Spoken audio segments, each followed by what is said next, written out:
va reparler donc ce livre, Parlez-vous québécois.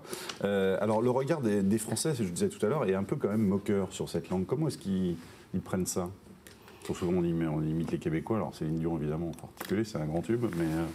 C'est notamment pour ça que j'ai écrit aussi ce livre, c'est parce que les Français ont un peu tendance à arriver là-bas en terrain conquis, ouais. Et, on va leur apprendre leur histoire, on va leur apprendre la langue, c'est pas comme ça qu'on parle, et j'ai voulu un peu montrer d'abord que c'est très très riche, c'est pas simplement justement, c'est une langue qui a une histoire, qui a sa propre histoire, il faut peut-être arrêter de tout le temps comparer ou de penser que nous, on a la bonne langue. Moi, je considère, c'est assez délicat la discussion sur la langue avec les Québécois, et ils sont très susceptibles à ce niveau-là. Vous dites le maudit français sourit de l'accent québécois, oubliant qu'au Québec, c'est lui qui a un accent. Oui, tout à fait. C'est bien ça. Tout à fait, oui.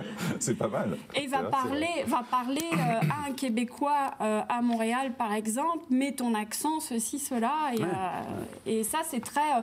parce que aussi, non seulement ils ont été humiliés historiquement par les Anglais, qui leur ont dit qu'ils parlaient un mauvais français, et en plus, maintenant, ça a développé une sorte de complexe d'infériorité aussi par rapport aux Français, qui leur disent, c'est pas le bon français, vous parlez un vieux français, et puis il y a le français standard international, qui est plus le français de France, c'est sûr. Donc, en plus, ils sont pas orateurs. Donc c'est vrai que face aux Français, en général, il y a un malaise. C'est ça, vous dites plus ou moins consciemment, beaucoup de Québécois modifient imperceptiblement leur façon de parler quand ils s'adressent à un Français. Et quand ils le font volontairement, ils ont parfois du mal à concevoir que le Français puisse continuer de ne rien piger, car eux vous comprendront toujours. Voilà. Et ça, c'est vraiment... La compréhension mutuelle. Oui. Et ils pensent même quelquefois, il y a certains... Moi, j'ai eu des réflexions, je ne veux pas généraliser, mais en me disant, vous le faites exprès, c'est du snobisme. Parce que justement, on vient là en donneur de leçons, et puis eux prennent ça vraiment pour... C'est pas que... Enfin, j'imagine que vous êtes allé aux États-Unis ou dans d'autres. Les Français, en général, se comportent assez facilement comme ça à l'étranger. Justement, là, c'est empiré parce que c'est la langue française, et puis qu'on va leur donner des leçons encore plus. Moi, j'ai vu dans des magasins une Québécoise dire telle chose, ça sert à twister les cheveux, et le Français la reprend en disant mais ça se dit pas. Mais voilà, donc ça c'est typiquement le maudit français. Hein, c'est pas évidemment, c'est pas tous les Français, mais c'est bien pour ça qu'il y a eu cette expression qui a été créée, le maudit français, qui représente. Puis on l'est tous. Moi-même, j'avoue que par exemple, ils vont dire si j'aurais, c'est très choquant pour nous. Puis on a tendance à se dire au niveau de la langue, tiens, c'est une personne peu éduquée.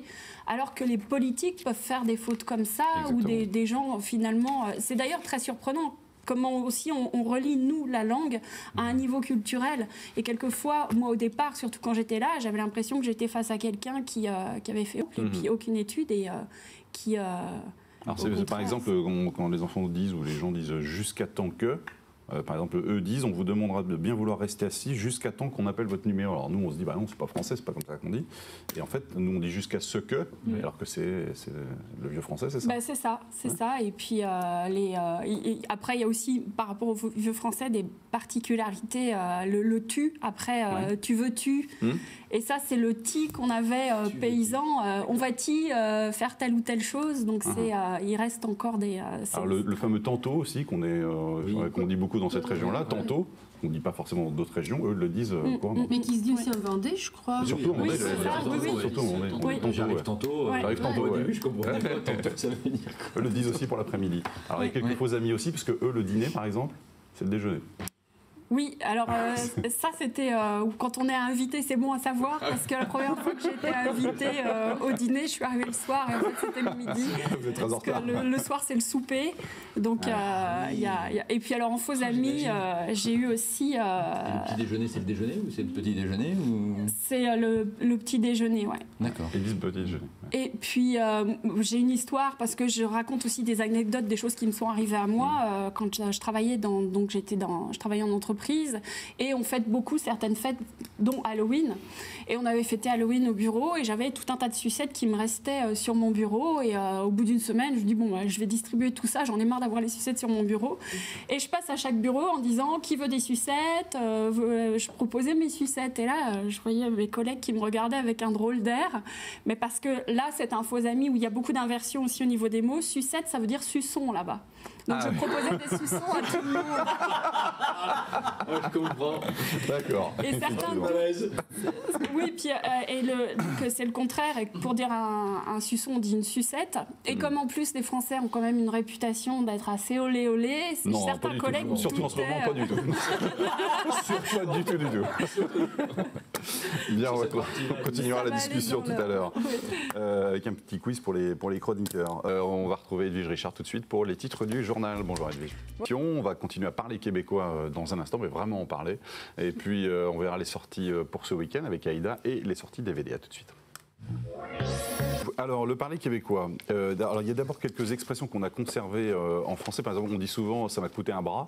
Alors ça, ils l'utilisent couramment. Oui, Ou alors nous, on dit fait. plutôt la peau des fesses, mais eux, c'est plutôt le bras, effectivement. Ouais. D'ailleurs, vous faites une petite réflexion après. On n'utilise pas toujours les mêmes parties du corps. Exactement, comme vous j'ai dites, mal c'est au ça. crâne, ils disent j'ai mal à la cervelle, ce qui est finalement plus juste. Ouais. Vous dites visiblement les Français et les Québécois ne tiennent pas pour précieuses les mêmes parties de leur anatomie. Effectivement. Alors un petit test pour nos chroniqueurs, puisque voilà, dans le livre il y a quelques expressions, voilà, il y a des petites illustrations avec les bulles, les personnages des animaux, les expressions prononcées en québécois, et il faut deviner évidemment la traduction. Alors qui est-ce qui commence? Aïda, c'est vous? Essayez de nous le faire en québécois. Allons-y. On voit pas bien Mais si, c'est de la mauvaise volonté ça. C'est de la mauvaise volonté. C'est les garçons qui commencent alors. Alors Hervé, allez-y, c'est parti. Il va encore se caler une prête aux bières. Il y a de la broue dans le toupette en titi. Bon, vous nous le faites en vraie version, clairement. Oui, allez-y. Il va encore se coller une frette ciboire, il y a de la broue dans le toupette en titi. Titi, c'est pyjama. C'est trop bu, c'est ça? Alors, allez-y. Prendre une saoulée? En fait, il va encore s'envoyer une bière. Frette, c'est une bière fraîche, parce qu'il y a les bières tablettes qui sont les bières qui sont sur les étagères, qui ne sont pas au frais. Et ciboire, ça, c'est un sacre. Parce qu'ils utilisent les sacres religieux, par rapport à leur histoire, ils blasphèment beaucoup. Et, il a un méchant coup dans le nez. Oui, c'est ça. C'est ça la traduction à la voix. Oui, tout à fait. Un autre? Mais c'est l'expression, quand vous dites ça, parce que nous, ça nous amuse de regarder ça, c'est une vraie expression, c'est-à-dire qu'ils le disent comme ça. C'est plein d'expressions. C'est du quotidien, ce que vous avez dit là. Oui. Mais si en phase 2, il y a un Français, ils ne vont pas le dire tout à fait de la même façon, ils vont mettre plus de... Aïda, c'est à vous. Aïe. Coupon, je ne suis pas à vendre. Coudon, c'est vraiment, je ne suis pas à vendre. T'es-tu en train de m'accuser Non, de cruiser à cette heure. Cruiser à cette Désolée, je heure. vois rien de ce truc. Version Claire Armange, maintenant, allons-y en québécois. Coudon, je ne suis pas à vendre. T'es-tu en train de me cruiser à cette heure? Alors, je ne suis vous avez une pas idée de ce que ça Je signifie? suis pas à vendre, tu serais pas en train de m'embobiner, salopard? Non. Mais quand vous nous avez expliqué que... Voilà, la réponse, la voici. Ah, d'accord. Ta fille me dévisageait, t'es en train de me draguer. Ah oui. Du coup, le mot que j'ai utilisé marchait quand même à la fin. Il faut un dictionnaire, il n'y a aucun... Il n'y a rien à voir avec l'actualité en plus. Alors, Jacques, à vous? Ah ben moi, il n'y a pas là. Si, ça va venir, allez-y. Ah, d'accord. Ça arrive normalement si tout va bien. Ah, Il y oula. en a une autre, voilà. Quand il fait fret, t'as juste à t'habiller en pelure d'oignon, dit t'es correct. Pité correct. Pité correct. Ouais, ça met plein de couches. Correct, pas de thé en plus. Quand il fait frais, voilà, ça Ouais. t'as juste... Très froid. Quand il Frais, fait c'est très très froid, froid. très froid, t'as juste t'en qu'à rajoutes une couche, t'habiller quoi. en pelure d'oignon. Bah, toi, t'en rajoutes. Là, tu mets- Ouais, t'en rajoutes. Il faut Ah, mieux oui. pour avoir chaud avoir des très fines couches, mais plein de fines couches qu'une D'accord. grosse couche parce que ça emprisonne mieux l'air. Et puis surtout, ça permet à chaque fois qu'on rentre dans les magasins et où ils chauffent comme des fous, d'enlever les couches selon où on se trouve. Donc c'est des techniques pour résister. La au traduction, on froid. va la voir effectivement. Puisque normalement, elle s'affiche, voilà, quand il fait très froid, tu t'habilles avec de fines couches de vêtements superposées, ça le fait. Une dernière, Claire Armange, vous nous la faites à la québécoise. Le traîneau à chien, c'est juste pour les touristes. Les Inuits, ils ont des skidoo à cette heure. Faut être un Français ou un Toton pour croire le contraire. Allez, on mange Et ça, c'est parti, ça bon. c'est pour nous, et ça veut dire donc la réponse. Chien de traîneau, c'est pour les touristes. À présent, les Inuits ont des motoneiges. Faut être français ou pas dégourdi pour croire le contraire. C'est très très bien. Bienvenue au Québec. Et alors, alors Aïda, je suis désolé de vous le dire, mais vous êtes une blonde. Hein. C'est ça, au Québec, toutes les femmes sont blondes. Toutes les femmes sont blondes, ouais. Ouais. Donc une blonde, c'est ma petite copine, ma blonde. Ma blonde. D'accord. Ouais. Écoutez, je respecte le... On est toujours auprès d'elle d'ailleurs, c'est bien connu, selon la Mais chanson. avec la même définition que nous, t'es blonde ou pas? Non, justement, je plaisante dessus en me disant que c'est pas très. Ça n'a rien à voir. Mais moi, j'ai juste une question rapide. Qui a fait votre couverture? Je trouve que ça donne vraiment envie de découvrir ce livre. Ça, c'est le choix de mon éditeur. D'accord. Ouais, c'est une petite ouverture, hein, c'est une petite bulle, je ne sais pas si on le voit là en fait. Et qui puis, est ça marche très bien. Oui. La bulle, c'est une Oui, ça excellente attire idée. tout C'est de suite, ouais. pour toute la collection de jeux démo, c'est la petite bulle. Elle est sortie DVD. Merci beaucoup. Votre phrase préférée, votre expression préférée en québécois, c'est quoi? Celle que vous utilisez J'en ai pas, mais j'ai une petite tendresse pour les 2 premières que j'ai apprises. Je ne sais pas s'il y a un rapport de cause à effet. C'est des barbouillettes pour un gant de toilette Ouais. et puis une agace pissette pour une allumeuse. Une agace pissette, Ouais. c'est joli finalement tout ça, Une toutes allumeuse. ces expressions. Ouais. C'est beaucoup Ouais, plus c'est imagé et riche. Très imagé, très poétique, riche. très. Ouais.